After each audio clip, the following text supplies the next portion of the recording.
Good evening, everyone. I'm Danny Warshay. I'm the Executive Director of the Nelson Center for Entrepreneurship, and I am so excited to welcome you all here tonight.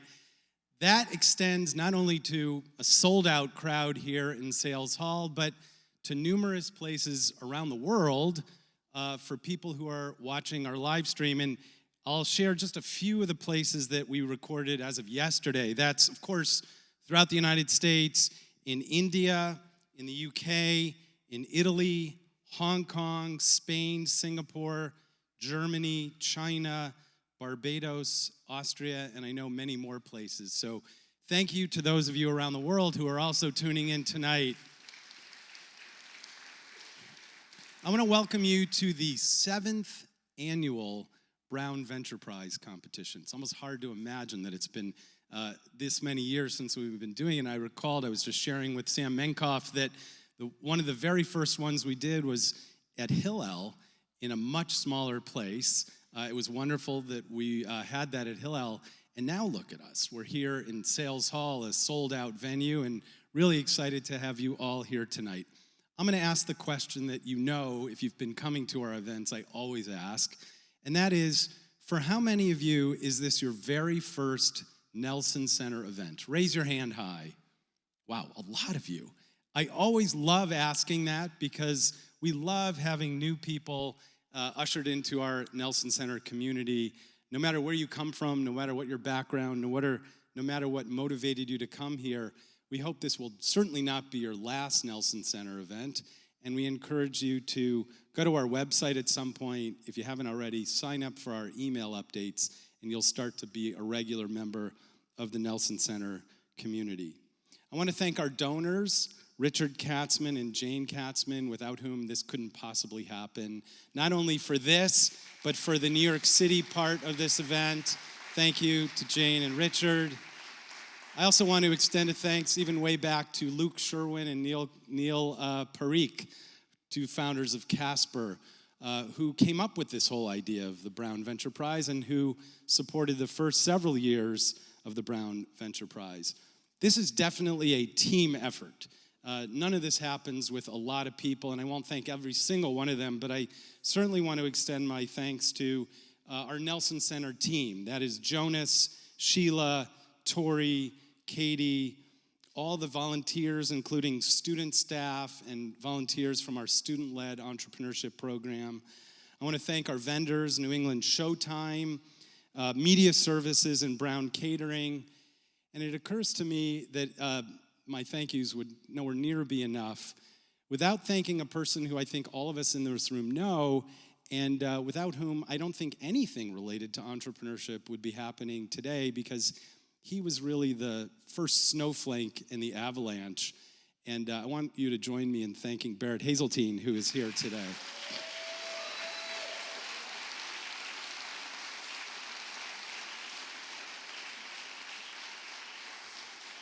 As long as I have the microphone, I can't resist trying to encourage you to come to more of our events. We have 2 founder talks coming up, one with the founder of Hero Patch, and the other is the CEO of Rolling Stone.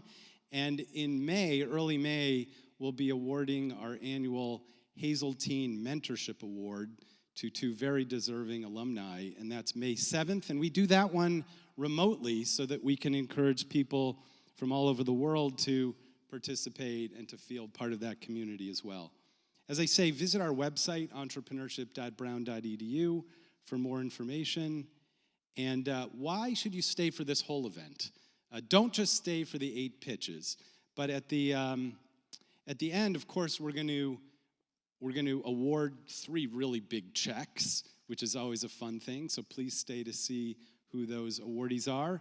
And you will have an opportunity to vote, and that includes all the people online, for a fan favorite. So we not only will be giving away 3 checks, we'll be giving away a prize to the fan favorite, and that's where you come in.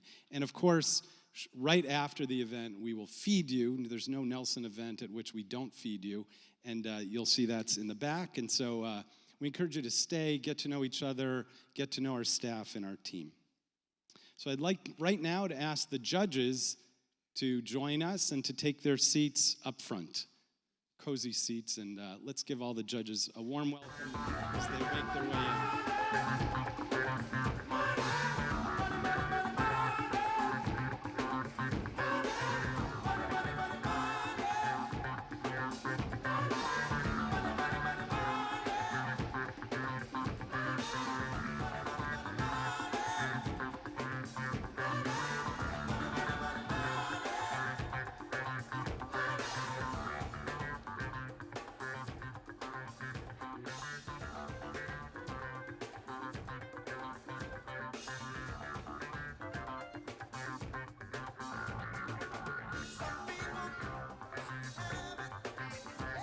There's, of course, a lot I could say about all of them.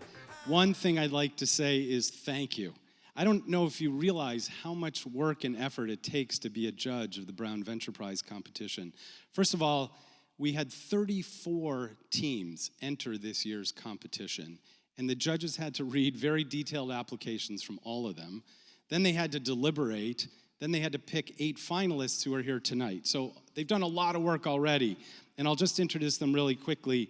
Terry Alpert, class of '85, a serial entrepreneur. Thank you, Terry. Ben Chesler, class of '15, co-founder of Imperfect Foods, and also a member of our Advisory Council on Entrepreneurship. Robbie Felton, class of '22, and this is kind of a special one, co-founder and CEO of Intiscare. And if that sounds familiar, it should, because I'm really excited to say that Intiscare was the 2020 winner of the Brown Venture Prize competition, and we really appreciate your being back to be a judge, and so it's nice to have a former BVP winner. Cynthia Kaufman-Gabay, class of '92, a member of our President's Advisory Council on Entrepreneurship as well, and an advisor and strategist and fashion and tech entrepreneur. Very happy to have you with us here, Cynthia, all the way from London. And jet-lagged, so I made sure to give you an extra Diet Coke, so thank you for being here. Richard Katzman, who I acknowledged before, class of '78 and parent of 2014, also a member of our President's Advisory Council on Entrepreneurship, himself an entrepreneur, investor, very involved for many, many years, even before the Nelson Center in Entrepreneurship, and a mentor of lots and lots of our students through the years.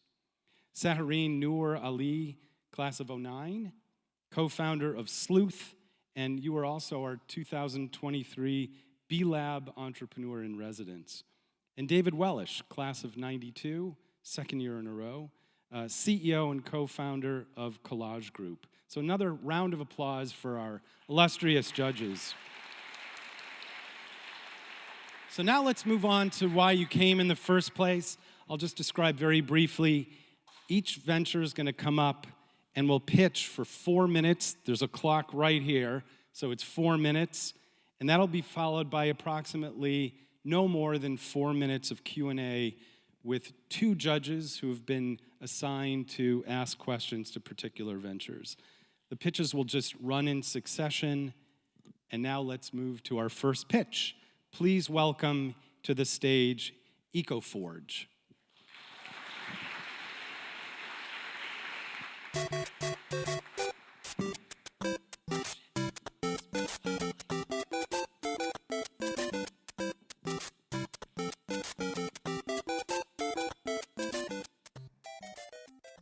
Hi everyone, we're EcoForge, developing climate-friendly building material. I'm Young, and this is my co-founder Rong Yu, who goes by Sodium as his last name is N.A. We're grad students at Brown studying design engineering. We're a good match, actually, because of his experience in R&D and my 20 years in tech and entrepreneurship. Did you know that 39% of the global CO2 is caused by the building industry's emissions? That's really, really bad for our planet and, of course, our health. At EcoForge, our mission is to tackle this climate crisis by creating sustainable building material. Our first product, sustainable ceiling tiles. They're plant-based, non-toxic, fire-resistant, mold-resistant, and interestingly, they help absorb noise. This is our actual prototype, and we're ready for pilot testing. So for our first plant fiber, we chose hemp. Why? Because it grows super fast, 100 times faster than wood. It's actually healthy for the environment to grow it, as it's one of the most efficient plants at absorbing CO2. It's great for soil renewal, and it's been legal to grow in 47 states since 2018. So now I want to tell you about our special hemp. In collaboration with Cornell University, we have a unique hemp species that's genetically developed that has twice the yield in fiber, and it's much stronger. So plant-based building material can be costly, and they have material consistency issue during manufacturing, which adds a lot of complexity. This is why they haven't been popular yet. However, with our double yield hemp and unique design, we are able to overcome these challenges. It gets even better. We have also figured out a way to reduce the cost even more by leveraging hemp waste mixed into our recipe. So where are we now? We have our prototype, and we're ready to be pilot testing and continue optimizing our material recipe based on the various customer needs that we have identified and various scale of manufacturing, and ready to launch this and be pilot production. From a business perspective, we're very intentional in starting with ceiling tiles. A $2 billion addressable market is quite sizable. It's also, we're seeing a big increase in demand, as well as some unique requirements that we're ready to meet. From a revenue strategy perspective, we've spoken to a lot of stakeholders, and it turns out that architects are a primary decision maker. Therefore, we'll partner with large architectural design firms, as well as contract manufacture a product and sell directly to contractors and builders. So to do all of this, you really need the right team. We have experience everything from R&D, engineering, operations, public policy, real estate, industrial design, you name it. The thing that makes us unique, though, is that we're able to solve complex problems that have a lot of stakeholders involved, and systems and regulations. We're so grateful to our supporters. For example, funding from the National Science Foundation, as well as advice from the Rocky Mountain Institute, and of course, our professors at Brown, RISD, and Cornell, as well as the Healthy Materials Lab and Earthling Lab. And a special thank you to Douglas Cern for helping us from the start. We're also fortunate to have some early conversations with CBRE. For the next 6 months, we'll be laser-focused on material optimization and testing.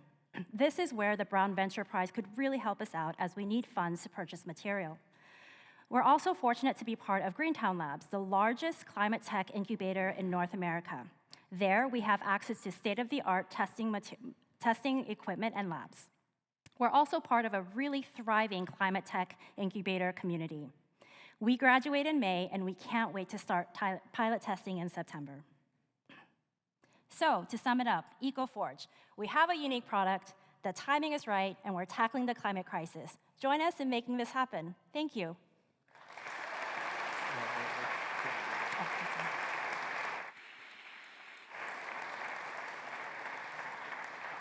We're now going to ask Ben and David to ask questions.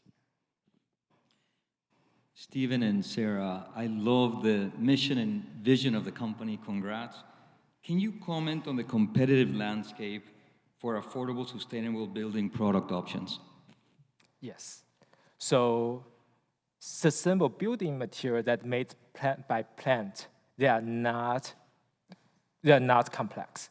And however, the plant has a lot of variance issue. It's just like wine. You have so many wine variety. It's great for winemakers, but not for the building industry. People expect the same material, the consistency, because there behind is a lot of liability issue. So for us, we are able to handle that plant variance by leveraging the stronger hemp fiber, and also that double the yield, which means we have more supply. And also our unique design that handle through the manufacturing to make sure the product always above the requirements that we have. So make sure it has a peace of mind of the manufacturing, also for the supply. Great. Wonderful job. Great concept for a company. Can you talk a little bit about the intellectual property? How much of this is patented, and does the company have the IP you need, or does some of it have to be still licensed out of university? That's a great question. So we right now collaborate with Cornell University and genetically developed a newer species just for our use based on the needs. And also we try to patent our material recipe and manufacturing technology. We're on the way to do the patent. We just finished the testing optimization, and we plan to do the patenting at Greentown Lab. through has a lot of legal help. So just to clarify, the patent on the design as well as the genetically modified hemp? And also manufacturing method. Thank you. One more for you. Yes. What are the two risks, the greatest two risks you see in the venture, and how are you thinking of overcoming them? I think one of it is time. So we've been able to do a lot since July, but we've been full-time grad students, so I think that's that. We don't want to give up from now until May, so we want to continue to accelerate. But also, I mean, one of the things that we have been keeping in mind is that it doesn't keep us up awake that much, but with anything, it's the talent. We're fortunate, though, enough to have some postdocs that are interested in joining already. But that's always, as someone who's been a founder before, it's like, who would be the right team? But Greentown Labs is in Somerville. There's a plethora of folks that are super seasoned in material science from MIT, Harvard, et cetera. I think that would be the first one, yeah. Oh, the second one, I don't know, second risk, I don't know. The second risk is actually lots of people haven't realized that building material has a lot of health issue. For example, the PVC floor tile, that's been one of the most best-selling product, but PVC has been listed on the red list of building product. And also lots of material that made out of wood-based product that have VOC, which is a bad gas, that you might get cancer. However, for our product, the recipe we use, once it's produced, the only outcome, the emission, we can say, is water. It's really different from others, and it's fully plant-based. So we want to let people know this thing and to educate people. I think that effort still needs to put a lot to actually do this. And this is also needs a community effort, not just us. Thank you. Let's hear it for EcoForge. Thank you.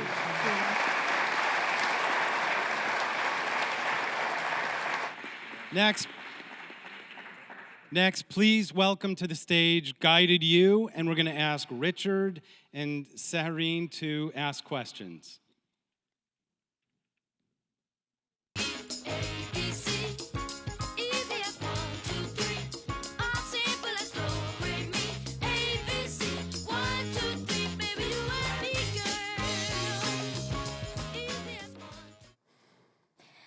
Education is the one thing that nobody can take away from you.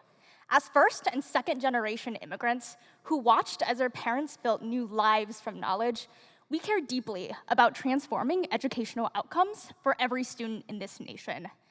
With the current AI revolution creating an entirely different educational terrain for teachers, Guided You balances the massive issue of AI plagiarism with the immense potential for AI to improve student learning. We are education and technology professionals who have built our careers around understanding this space.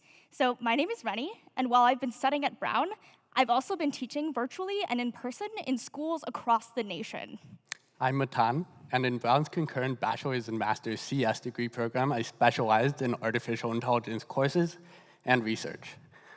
With my experiences as an AI instructor, Rennie and I have taught combined more than 300 students. When ChatGPT first came out last year, so did plenty of articles just like this one. In one of the high school classes I taught in, multiple submissions for every assignment would be flagged as AI generated. When this happens, teachers are forced to have super uncomfortable conversations with every single student who has a flagged assignment, where they try to subtly figure out whether or not that student was actually doing their own work. Educators that we've spoken to say that this is taking up to 30% of their time away from teaching their students. To combat this plagiarism epidemic, schools initially attempted to issue wide-scale bans on ChatGPT usage. However, they quickly realized that this technology is here to stay. These teachers we've interviewed have all expressed that they're looking to find ways that are safe, responsible, and productive for students to use it. With this in mind, we've identified two crucial pain points for teachers that need to be addressed together. Enter Guided You. We've developed a solution for schools that's as easy as 1, 2, 3. Number one, a cheating-resistant writing platform. So students will do their assignment on a text editor that tracks their changes. 2, personalized chatbot interactions. If students want to be using AI anyway, we should let them. Our GPT-based chat personalizes to a student's individual writing abilities and ensures that they're learning, not cheating. 3, detailed activity reports. So along with student submissions, teachers will receive reports with flagged copy and pasted portions, as well as summaries of student texts. With affordable monthly subscription plans, we're selling directly to schools to get this product right in the hands of teachers and students. And these teachers and students span every K-12 classroom in the nation, which is a massive opportunity. Not only that, but the massive opportunity brings a quickly expanding market. The edtech spending market has growth projected to compound at an annual rate of 25.2% and reach almost $16 billion over the next 3 years.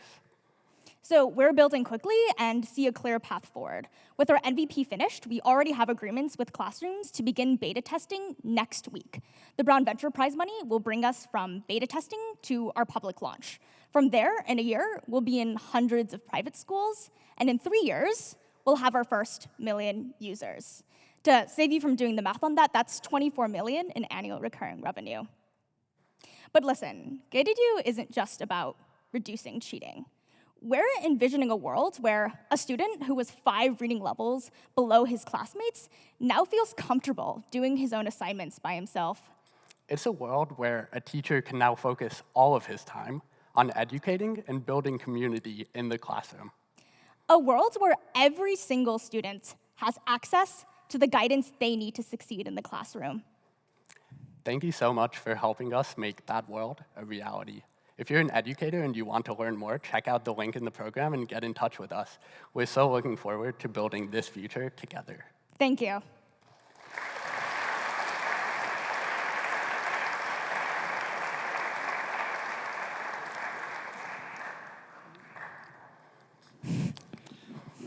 That was great, thank you.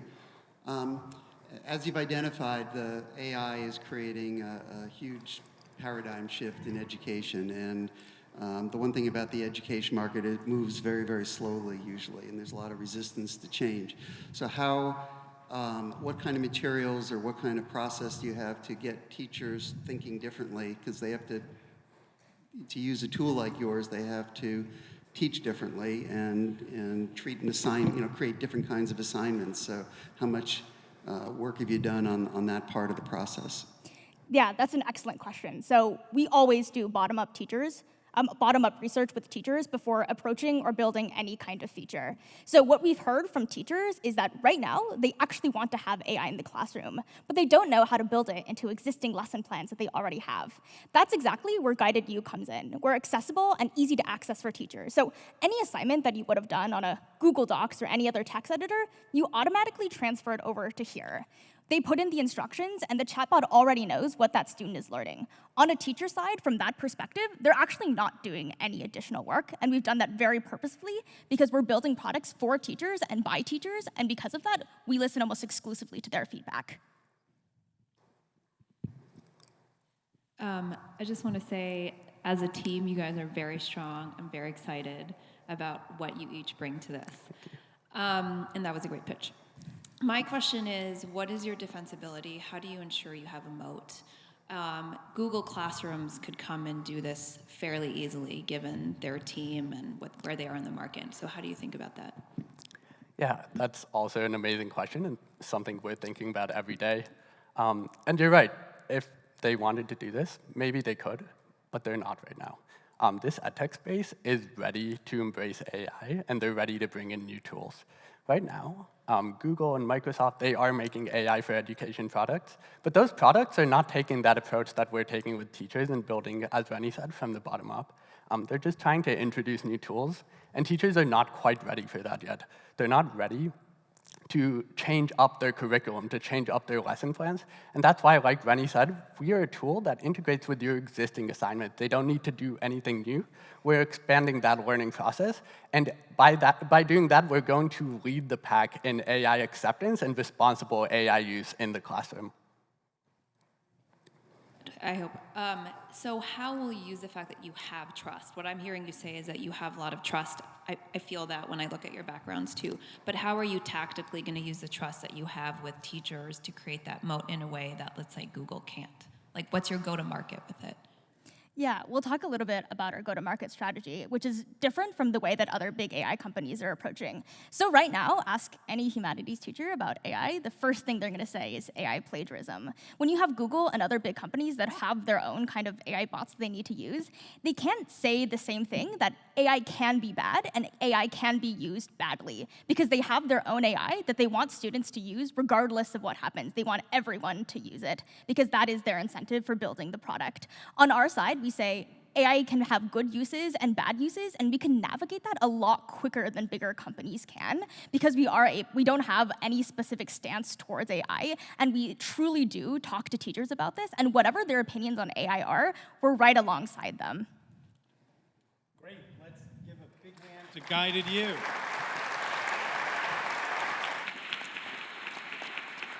Now, please welcome to the stage Juntos, and we're going to ask Ben and Cynthia to ask questions. All my friends are watching, I can hear them talking. All my friends are watching, I can hear them talking. All my friends are watching. Hello, everyone. My name is Ethan. I witnessed drastic disparities when I moved to my mom's hometown in Latin America as a freshman in high school. I watched as my peers struggled to scrape together change just to buy basic products for their families. So I'm excited to present Juntos, our solution to unaffordable necessities in Latin America. Before I continue, I want to introduce you all to Maria. We met Maria when we started our bottom-up research, messaging people in discount-sharing Facebook groups to understand how they are affected by unaffordable necessities. Maria is a mother of two who spends her money living in Mexico City, who spends her money as fast as she makes it on household products. She told us she splits a Costco membership with 11 of her friends just to afford enough products on a monthly basis. And Maria is not alone. Studies have shown that 40% of Mexican households struggle to afford the basic food basket. Now, we all know that it's cheaper to buy things in bulk. But as we've continued talking to people like Maria through Facebook, we found that low-income individuals face unique purchasing barriers. They usually shop at local stores that do not offer bulk options. Retail stores that do sell in bulk are traditionally targeted towards the middle class. Then at the other end of the spectrum, food banks often have limited capacities and cannot serve everyone.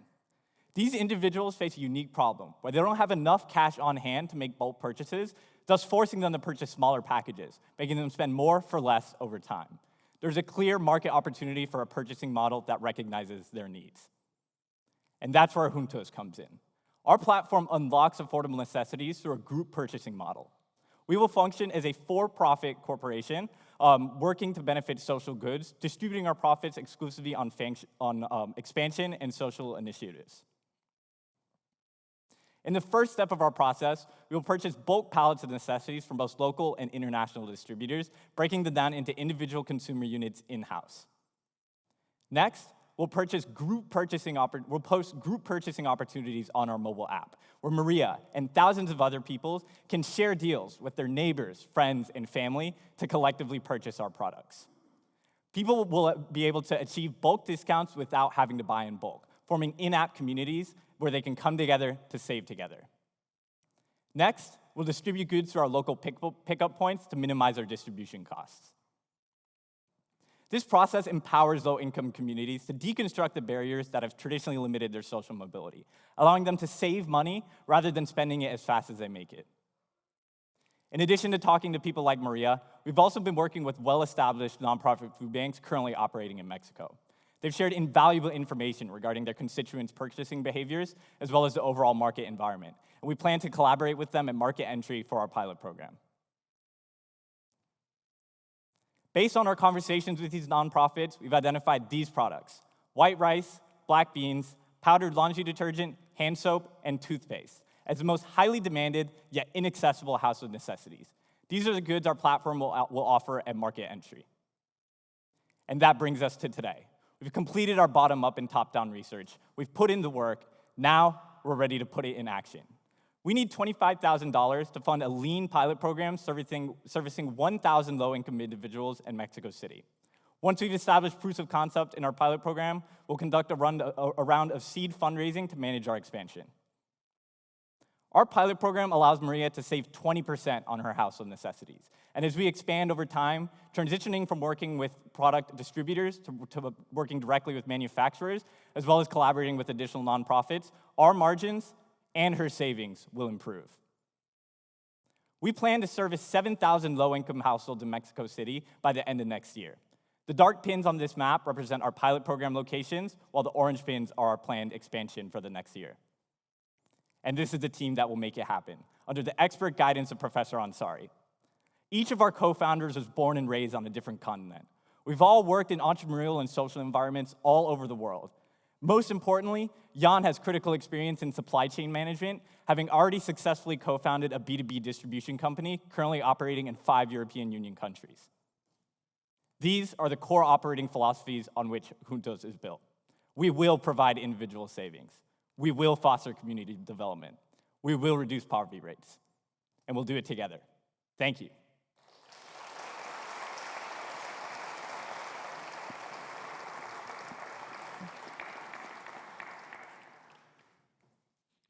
Congratulations on your very socially impactful venture and a great page.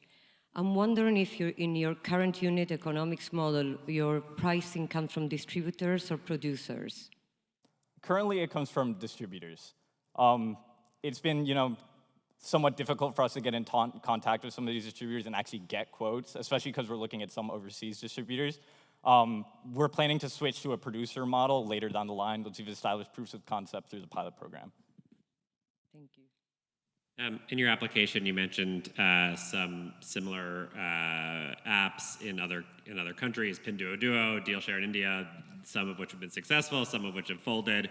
Can you talk about what you've learned from those other companies and what you plan to take or not take with you as you launch this in Mexico? Absolutely. So yeah, that's absolutely correct.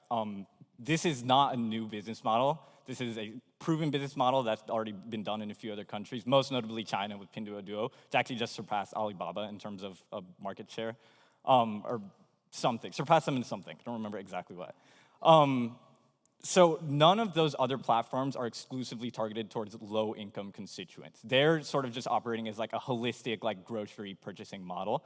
On top of that, a lot of them, like Fastly in Brazil, have tried to ship perishable goods, like grocery products, and have a lot of supply chain complications because of that. So we're just trying to operate as lean as possible, taking the social aspect of purchasing from those other models, like incentives for deal sharing, like logging into the app every day, things like that, but operating as lean as possible, only focusing on low-income constituents with a very small core product basket of non-perishable goods. How are you going to man the local logistics for the rollout? The food banks, that's... Right. So you'll notice on that pilot program slide that our lowest cost was labor. I'm just thrilled to share we have 3 soon-to-be Ivy graduates that cannot wait to work without pay. Now, that being said, we will need to look for some labor in the supply chain. Jan can speak to that a little bit. So we've been in contact with a few different companies working there locally as well with the nonprofits. We've started conversations with them about possibly using some of their spaces as well as labor for the initial distribution. In terms of transport, we're currently talking to 2 different transport companies that will help arrange for the transfer of the goods. Thank you. Let's give it up for Juntos. Thank you.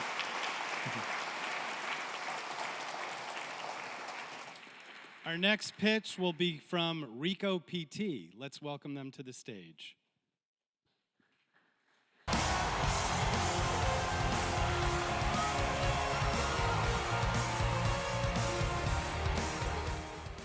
Hi everyone, I'm Alex and I'm a co-founder at Rico PT.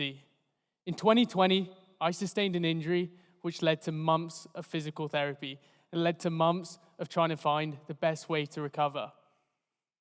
But the most profound realization I had through the process was that 1 in 2 Americans are suffering from physical pain at any given moment.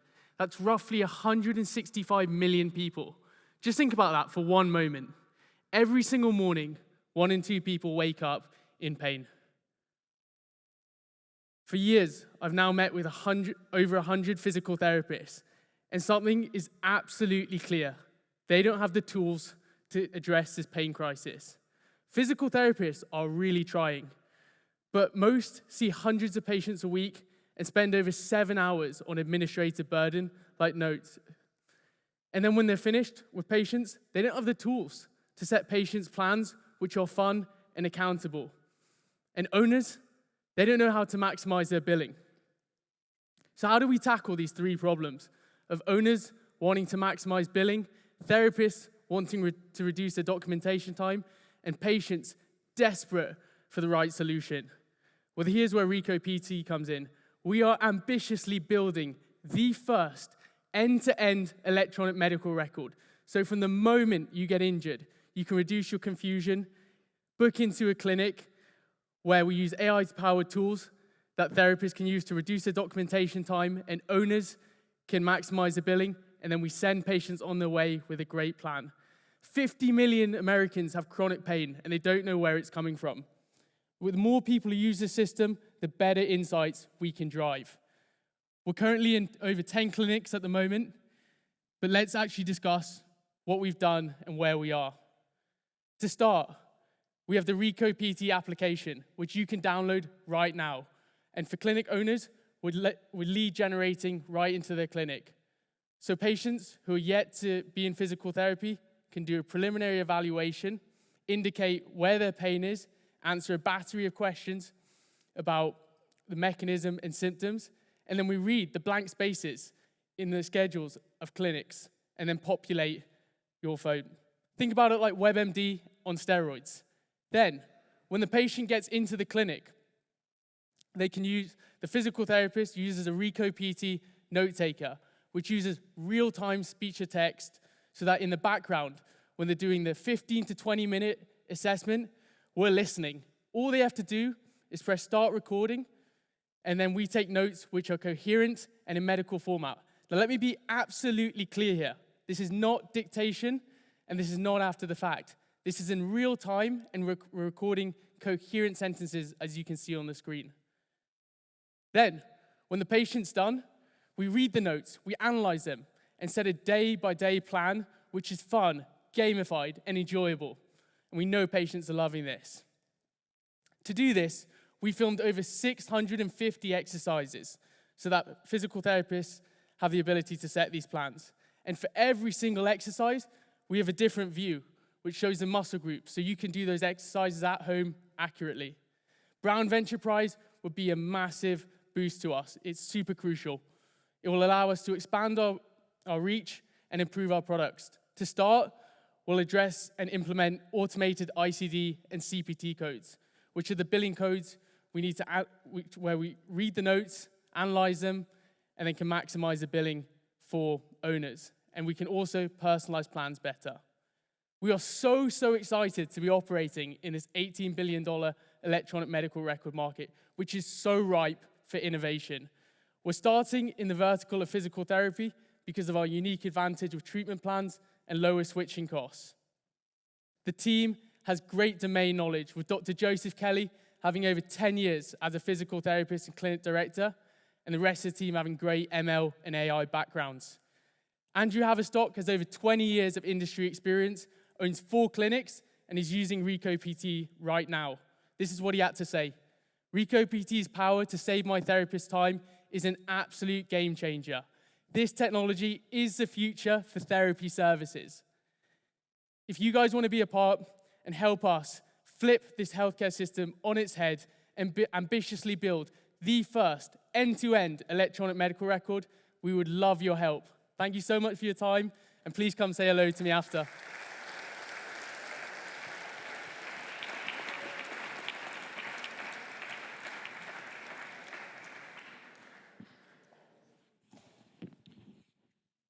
We're going to ask Robbie and Richard to ask questions.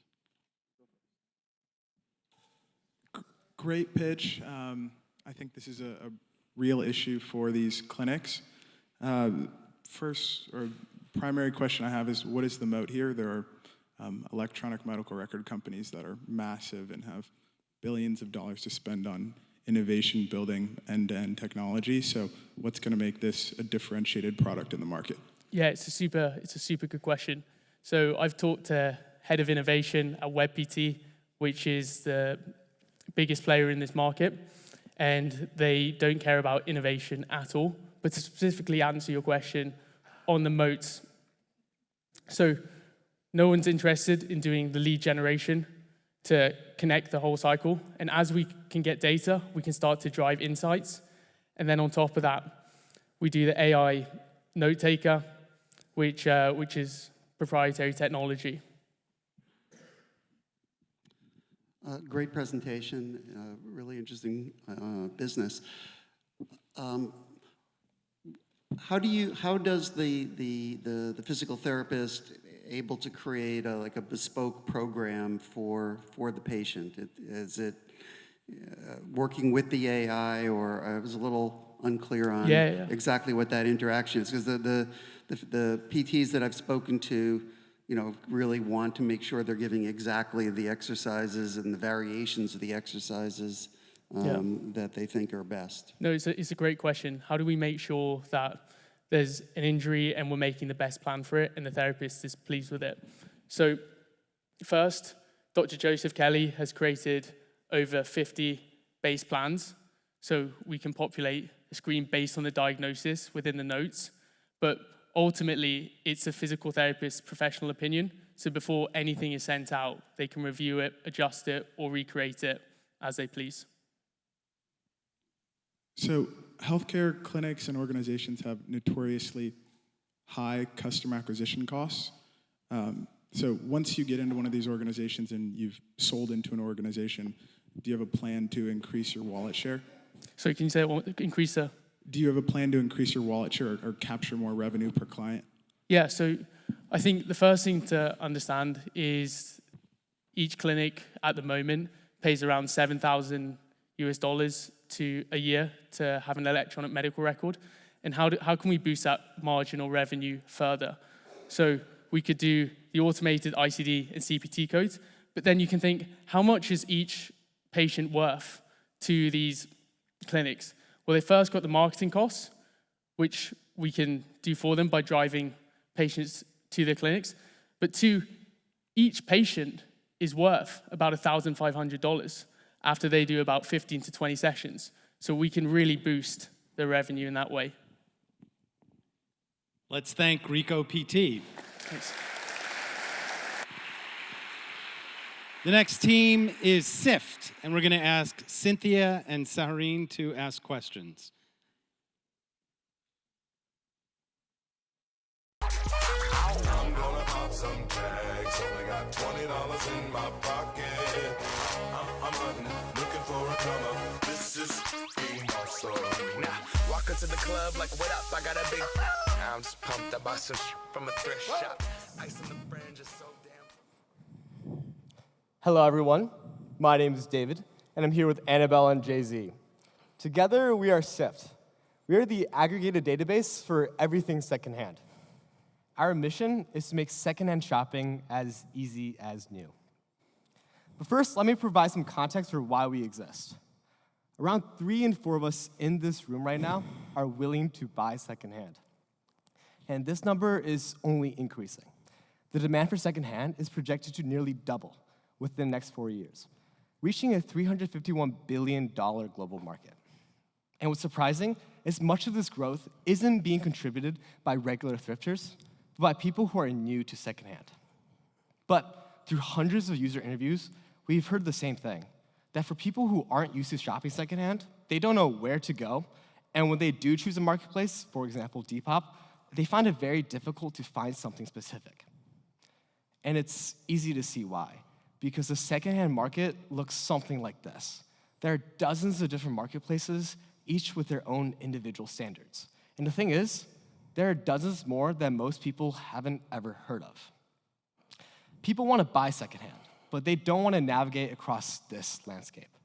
And going back to that original statistic, yes, while 3 in 4 of us are willing to buy secondhand, only about 30% actually do. Thank you, David. Here at SIFT, we believe that if you can find something new, you should be able to find it secondhand. We clean up this messy, disorganized, and fragmented inventory by putting everything into just one bucket. And we use AI to organize it. Let's dig into the bucket. One way SIFT can help is with our search engine. Imagine if you liked this jacket that my co-founder is wearing right now. You wanted something similar? You can simply upload a screenshot, and our search engine will find you all the similar jackets from across secondhand marketplaces online. And if you wanted it in a different color, just say it. Our search engine makes it so much easier for you to shop secondhand. However, on top of that, since we already have this aggregated database, we could also bring secondhand products to where people are already shopping using our Chrome extension. As you're shopping online, our Chrome extension will automatically pick up the product that's currently on the page. And if you're interested, we'll show you secondhand alternatives to help you save money and the earth at the same time. Hundreds of users are already using our extension. And behind the scenes, we're developing tools to set Sift apart. That includes a product labeler, so we can take listings from a bunch of different marketplaces and standardize them into one database. We can also use a price prediction tool to help sellers price their items so they know what they should be charging to users. And finally, we can package forecasts into bite-sized chunks and sell those as trends. And we think that that's going to be really useful for both buyers and sellers. So that leads to the business model. The first are those data insights that I just went over. But we can also advertise to users as they're shopping with Sift. We plan on rolling out an advertising model in the coming weeks, and we're going to partner with local Providence businesses to do that. Not only that, but we can use affiliate marketing to earn a commission on the sales that we recommend. And we have the team to do it. David and Jay-Z are seniors here at Brown, and I'm a 2021 alum and a current student at Harvard. We are passionate about secondhand, passionate about technology, and passionate about transforming this market with Sift. And we're joined by a team of amazing mentors, including John Mulliken, who's the former CTO at Wayfair, John Atchison, who's a circular economy expert, and Professor Eickhoff, who's a data science and information retrieval professor. And already, we've come a long way. We have a 95% retention rate and 30% monthly average user growth, and that's with zero marketing spend so far. And BVP will give us the fuel we need to succeed. For example, it will allow us to increase the size of our bucket by more than tenfold, allowing us to integrate the inventories from websites that you may not have heard of. And beyond that, it will allow us to work with local thrift stores to bring their inventory online. And even beyond that, we're looking at increasing our inventory beyond apparel, allowing you to sift anything from furniture to electronics. We're incredibly excited about the future, and hope you are too, because use is acceptable. Let's make it accessible. Let's Sift. Thank you. Thank you.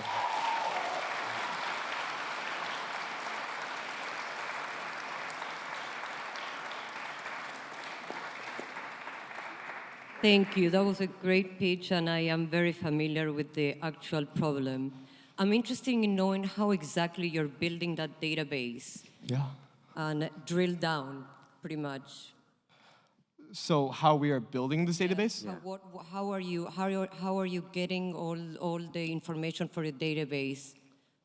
Oh, yeah, I can take this. So basically, for right now, we have secondhand marketplaces that we scrape, and we also have partnerships with other businesses. So basically, we take inventory from them, and we use our own in-house models to clean the data and then store it on cloud, if that answers your question. Is that manually? So you're scraping manually at the moment for all this information? Well, we have a spider. Yeah, it's like an automatic spider, like you think about Google. Like we always have it, we'll run it, so when new products come, we'll be able to know. Yeah. And then we have those on a bunch of different sources. And we build a pretty scalable baseline where it could just kind of apply everywhere. Yeah.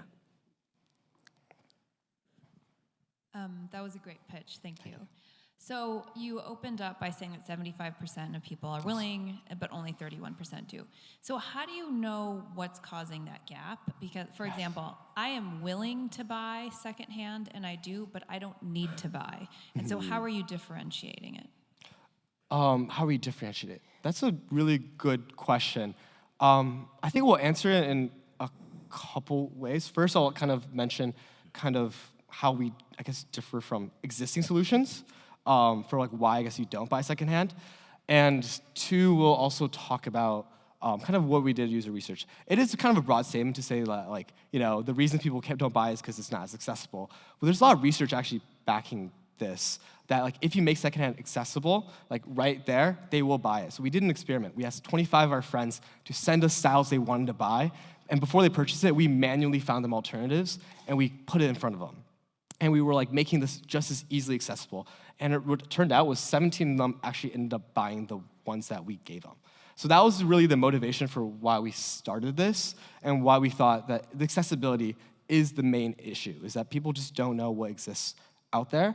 In terms of how we differentiate from, I guess, current existing solutions like eBay and, I guess, like Depop, is one, I think aggregation is not simply enough to get someone used to using it.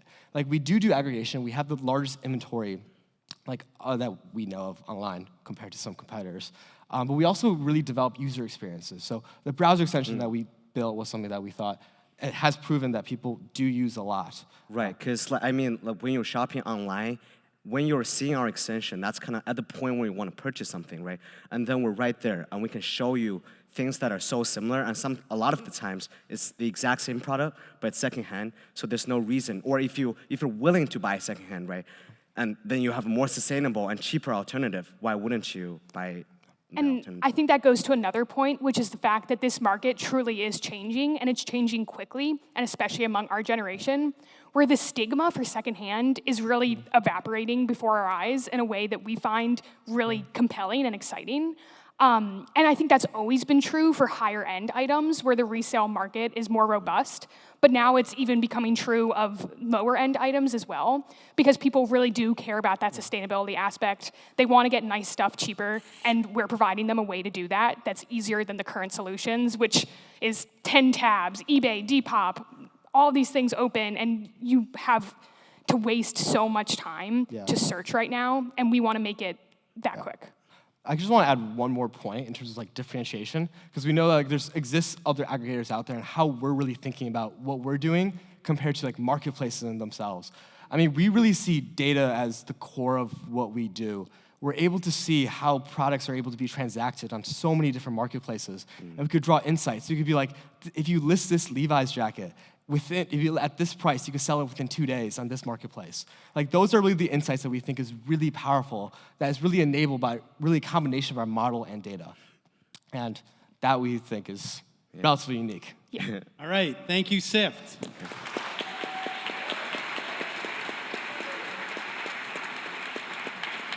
Next up is we will hear from Simulacrum, and David and Terry will ask questions.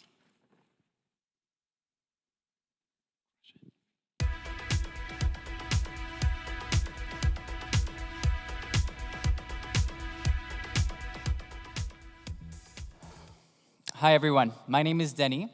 I am a computer science PhD candidate and one of the 3 co-founders of Simulacrum.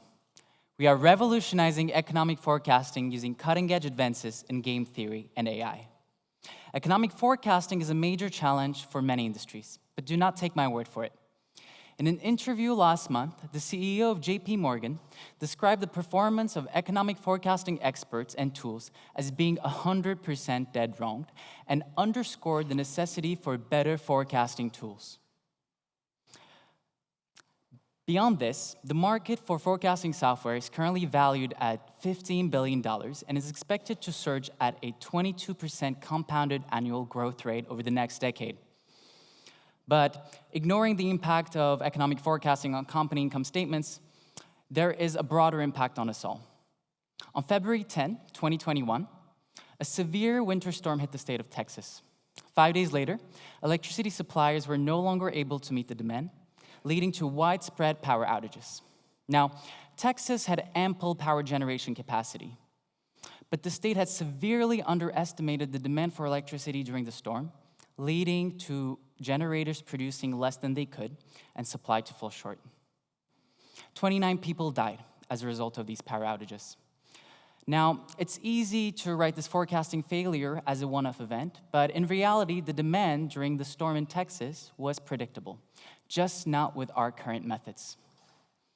Today's forecasting methods rely on statistical and machine learning techniques which analyze historical patterns to predict future ones. their performance is limited by the availability of past data which aligns with current events. This sort of extrapolation requires massive data sets, requires also problems for which the predictions will be obeying already the past patterns observed in the data, and also a lot of computational power. And that's exactly where Simulacrum comes in. Our team, which consists of Brown computer science professor Amy Greenwald, computer science PhD student Sadie Zhao, and me, has developed a new forecasting paradigm. We harness the power of game theory and deep reinforcement learning to make better predictions using less data, less computational power, and all of this while making predictions which generalize to previously unobserved patterns. To make a prediction, we take past economic data, and then we build a mathematical model of the market generating this data, which we call the game. We then train a swarm of AI agents to play in this game using a method known as deep reinforcement learning. Once training is complete, we then simulate the AI agent's behavior into the future, generating forecasts. The paper detailing our solution was accepted to a top machine learning conference and ranked in the top 1% of all papers. That's nearly 10,000 papers. In addition, the reviewers qualified our work as being impactful and significant. We have built a prototype of our solution for electricity markets, which we trained on just a laptop in under an hour to make predictions of electricity prices and electricity demand, which were more accurate by 2 times compared to state-of-the-art methods. We are now working with an electricity provider in Texas to turn our prototype into a commercial-ready product. Our product promises to save up to $10 million a year for an average electricity company. We will distribute our electricity market product using a scalable cloud-based app, which will allow users to customize their experience according to their needs, and in line with current industry standards, will operate on a flexible licensing-based revenue model. We plan to file a full patent for our commercial-ready product starting September, and then starting the Q1 of 2025, we will start fundraising and expand our technology into more markets. Looking further into the future, we are excited to explore opportunities in the investment management industry. The Brown Venture Prize will be key for us to raise the necessary capital to build our technology into a fully commercial scale one, because it will allow us to buy the necessary computational power. We envision a future in which all economic data will be forecasted accurately. Our technology will make our companies more effective, our markets more efficient, and our lives safer. If you want to live in that world, we hope that you will choose to contribute to our vision today. Thank you.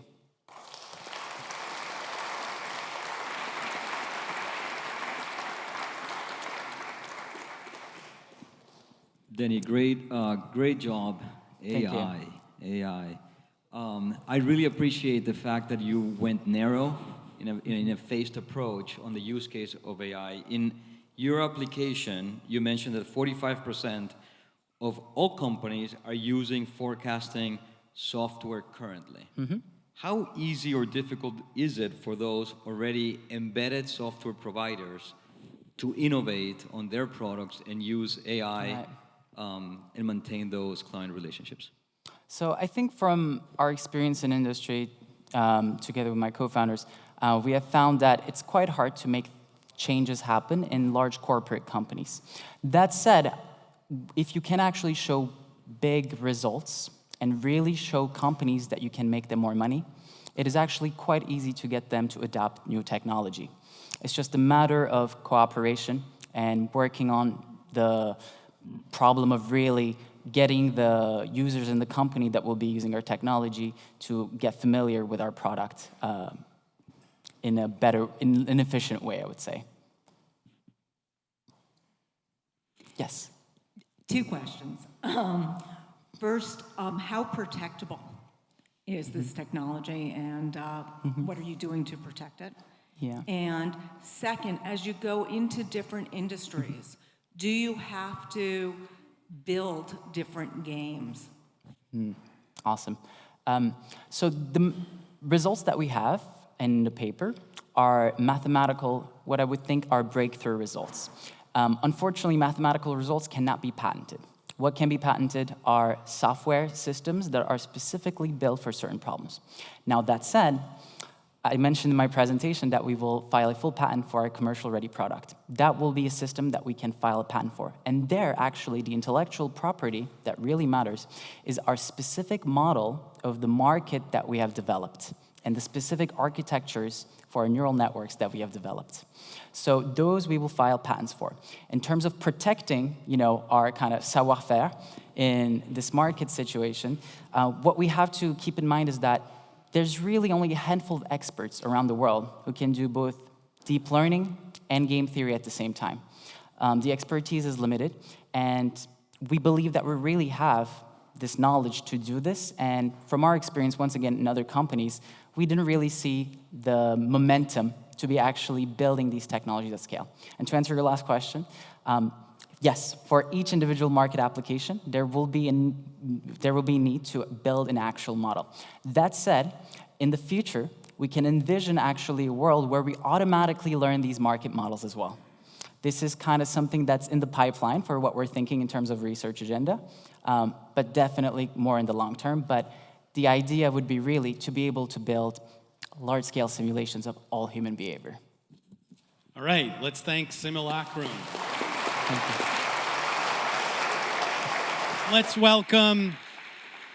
Let's welcome Veta to the stage, and Cynthia and Terry will ask questions.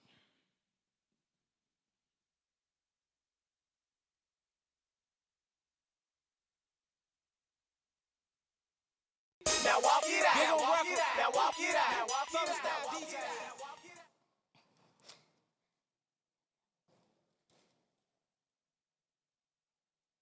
Hi, my name is Paris Dior, and I'm the CEO and founder of Visionaries Empowered Through Art, also known as Veta. We are building a two-sided marketplace in sneaker and apparel customization that is connecting people with a vision for unique and sentimental apparel with artists looking for design opportunities in a $26 billion decorated apparel industry. Now, show of hands, how many of you have gone into a store and left empty-handed because you couldn't find anything you liked? Great. So you may be like many of the people we've interviewed that feel our venture Veta is so needed because they've been let down by current self-serve customization options in an increasingly personalized world. And that's just one of 1,200 people we've spoken to during our bottom-up research. And the two things we realize make people absolutely fall in love with their apparel is uniqueness and sentimentality. On one hand, people wish that larger companies took more risks with eccentric colors and creative patterns, or they wish that their apparel was more of an extension of themselves so that it reflects their identity and reminds them of who they are. Now, you're probably wondering, why am I the best person to bring customization at scale? And that is because what takes the average person 10 years to do, I can do in 2 weeks. And let me explain what I mean by that. I have a decade of artistic expertise under a RISD alum who tutored me, and it enabled me to create a process to take something from ideation, like this sketch, to realization, like these shoes. And my design expertise is augmented by industry-leading mentors in fashion, business, and we've already had validation from larger organizations. The secret sauce behind our process is this one-on-one design process that brings people's ideas to life. And you can come to us with any design or no idea at all, and we will make it happen. And it can be as crazy as Grateful Dead bears wrestling in front of a Brown logo, just like we did for the wrestling team. So we will take you through the whole customization process from ideation with your first sketch, refining the design, and then outsourcing manufacturing to create the shirts or sneakers. And this outsourcing process is what allows us to work with much larger institutions like the Brown Bookstore, in which we currently have inventory selling. It also allows us to work with smaller groups like affinity groups doing bulk orders as well. And this can be Greek life, sports, or even musicians who are looking for merch. And going forward, we're looking to empower artists at scale through our custom shop, in which we're enabling freelancers to sell their artwork and do the same one-on-one process with people within a larger marketplace. And this go-to-market plan of learning locally and expanding nationally is exactly what's enabled us to earn over $7,000 since we launched this summer. just selling to these passionate communities alone. The next step is to develop our marketplace in order to, one, expand our variety of designs, whether you prefer something more detailed like the shoes around you in the audience, or whether you prefer something more minimalistic like the ones I'm currently wearing. This will also allow us to create a larger network of artists to replicate this design process. Like I mentioned, this is a $26 billion decorated apparel market. And of that, $3 billion is concentrated within university apparel alone. And we're confident that we could take about $500 million with our current focus. But this is so much bigger than just customized sneakers and apparel. We are taking art off the walls because it doesn't just belong there anymore. This is about creating a new canvas for artists to express themselves and get commission opportunities at scale. And the only thing standing in our way is lack of funds. We've got fire, and what we need is gas. We've already launched in the Brown Bookstore this October with our first 4-figure day of sales, and BVP funds will allow us to get a developer for our marketplace, but also give us working capital and licensing money in order to start expanding to other universities in the area locally, and as well as neighboring cities like Boston and New York. So BVP is just the first step in empowering personal style on scale, because Visionaries Empowered Through Art is first and foremost envisioned by you and empowered by us. Thank you.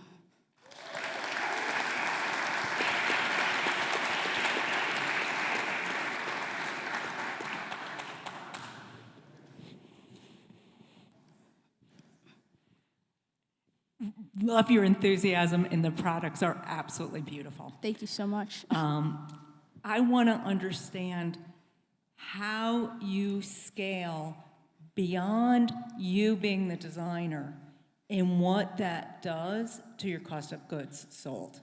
Absolutely. So we've already actually achieved economies of scale with our digital products. So on one end, we're selling digital mock-ups of hand-painted designs. So we might do our initial mock-up with the Brown Bookstore. So when we approached them, we had a hand-painted design, went to them, let them refine the design, and then we sent it out to a manufacturer with digitally printing, and they provide the shoes and everything. So the cost of goods goes down gradually as we do more of these bulk orders, which we're currently available to do at very high order quantities.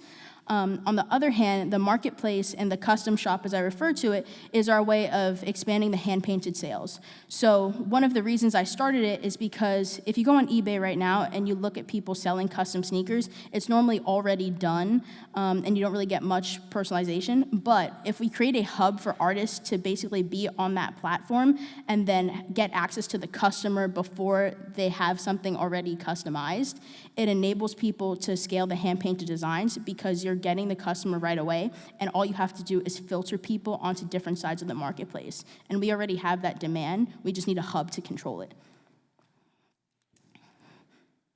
Paris, I love your passion. I've seen your product and it's dotted all over the room. It's fabulous, and I've been at the bookstore.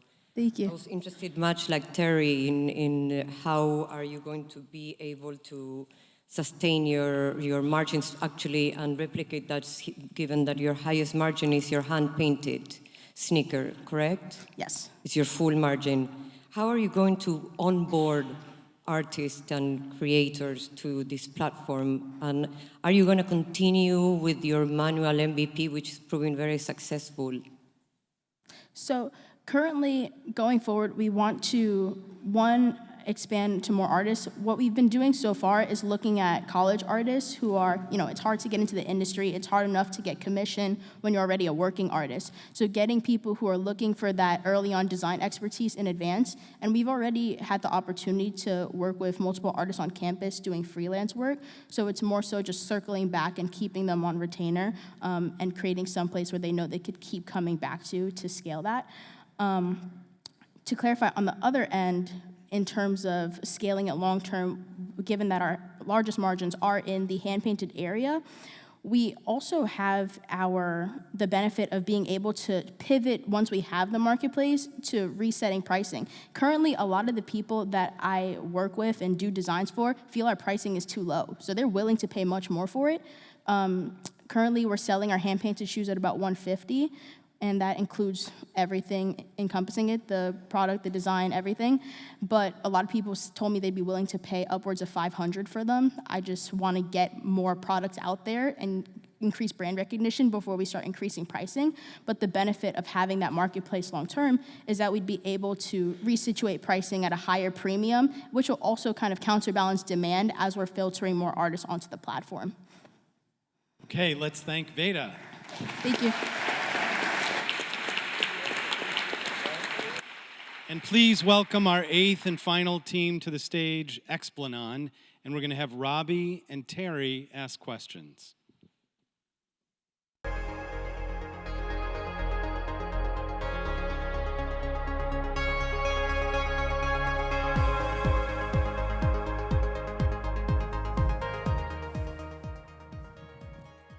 Good evening. My name is Adrian. My name is Zoe. We're Explanon, and we're building a product to deliver a biodegradable, long-acting birth control. The contraceptive landscape is very wide with a lot of options, but what we're focusing on today are these long-acting reversible contraceptives, or LARCs for short. These are very convenient. They last 3 to 5 years once placed, and in theory, you don't have to worry about them until it's time to replace them. The problem is, they can be really, really painful. For the IUD, putting it in can cause blacking out and vomiting. 20% of women say that they still experience moderate to severe pain over a week later, and some say that it's actually even worse than giving birth. Over the course of this device's lifetime, you still run the risk of expulsion and increased period pain. The implant has been able to solve most of these. However, the big drawback with this one is that in order to remove it, you need to do a surgical incision, which runs the risk of scarring and infection, in order to dig it out from under your skin. So, what if we could have all of these benefits of these options, but without all of the pain? That's where we come in. We're building up a new drug delivery system that offers long-term, safe and effective, biodegradable, and non-surgical drug release with minimal pain. And it just looked like that. Now you may wonder how it works. We start with PHA polymer, which differentiates us from existing biodegradable implants. But it's already been used in some other medical devices too. We then incorporate a progestin into the host PHA.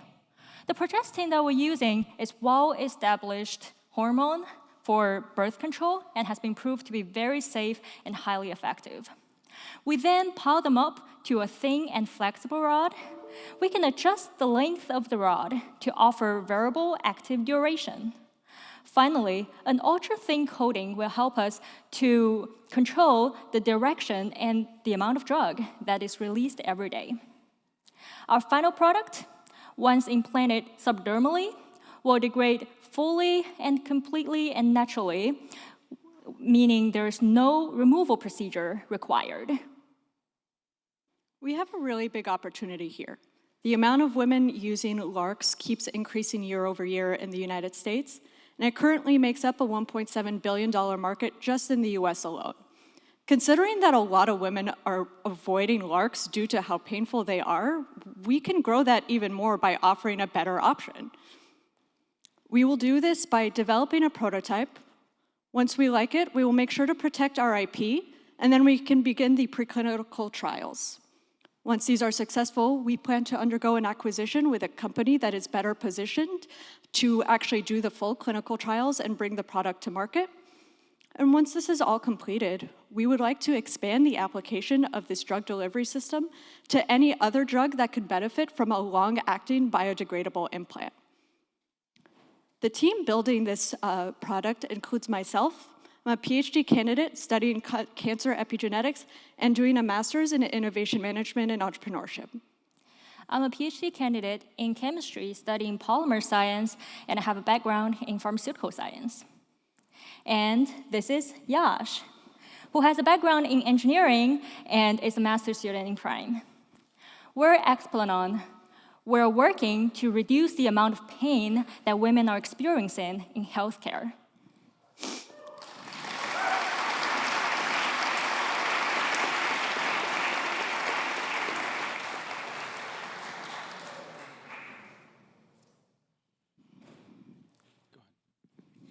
I think this is a product that many of us wish was already in existence or had been for a long time.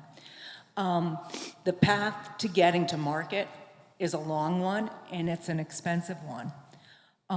Ultimately, I assume most of these products are paid for by the health system payers and not by consumers themselves. So if you looked at what the value proposition is to those payers,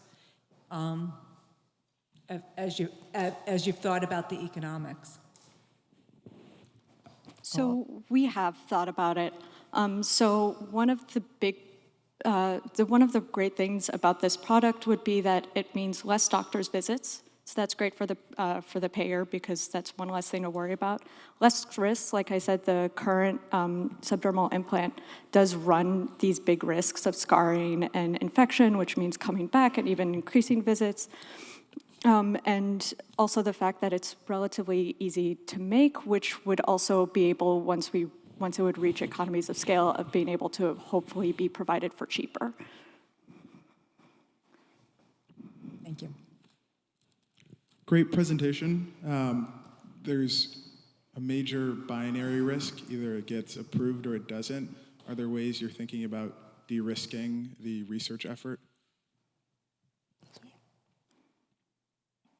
So for the research, the research can be divided into two parts. The first part is there is still some work for us to understand if there is any bad interactions between the polymer and the drug that we're using. And the second part is the drug release model, since it's something new based on the literature review. So we would also trying to prove that it can work. Okay, let's give it up for Explanade.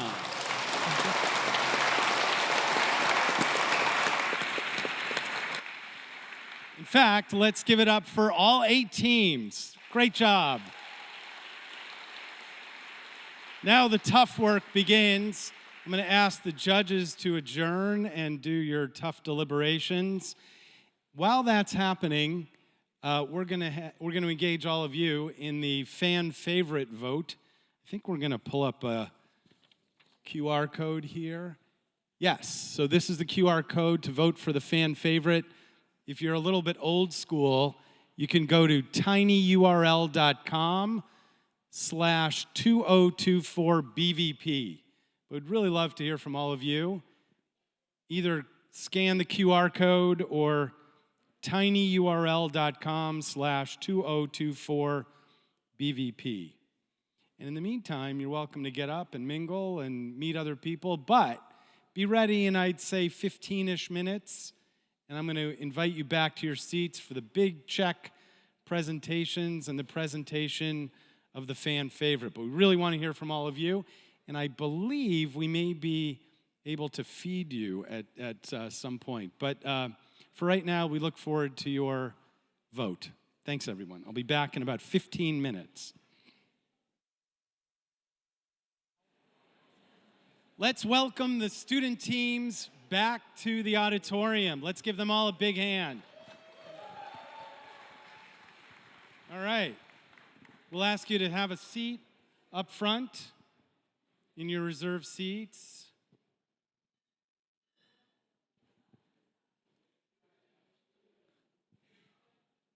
Let's have them file in, grab a seat.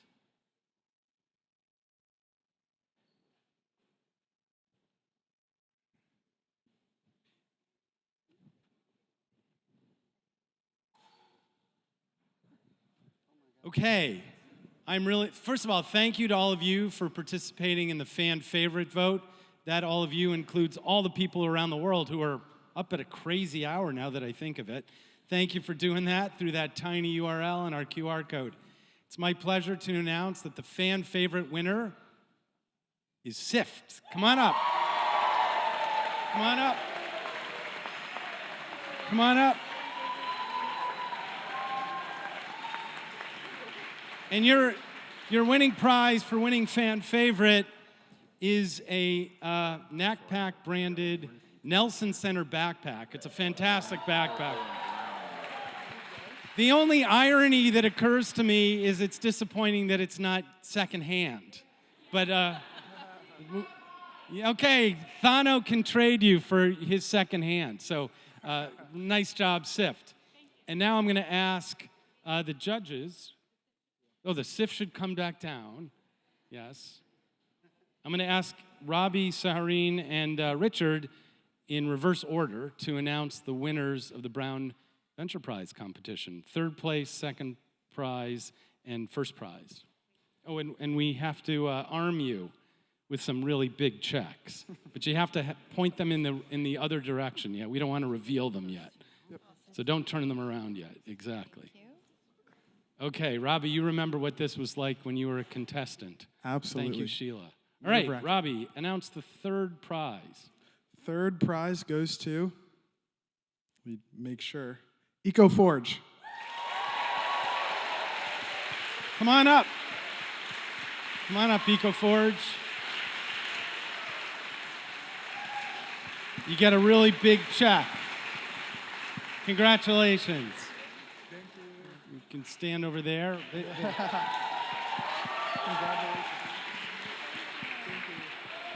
Saharine. Second prize goes to SIFT.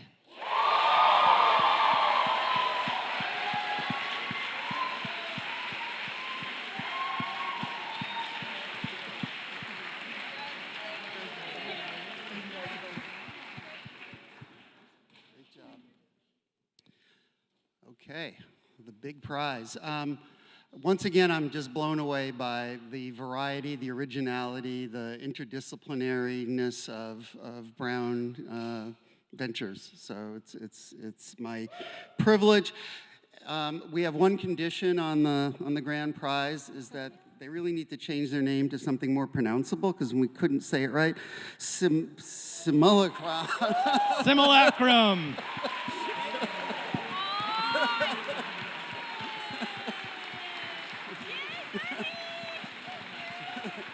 Congratulations. Congratulations to all the winners. Let's hear it for all of them again.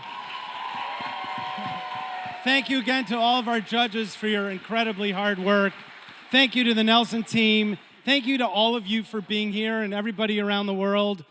The least we can do is to feed you. So please stay around. There's plenty of food and drink, and we hope this is an opportunity for you to meet a lot of people. We'll see you next time at our events, entrepreneurship.brown.edu. Thank you, everyone.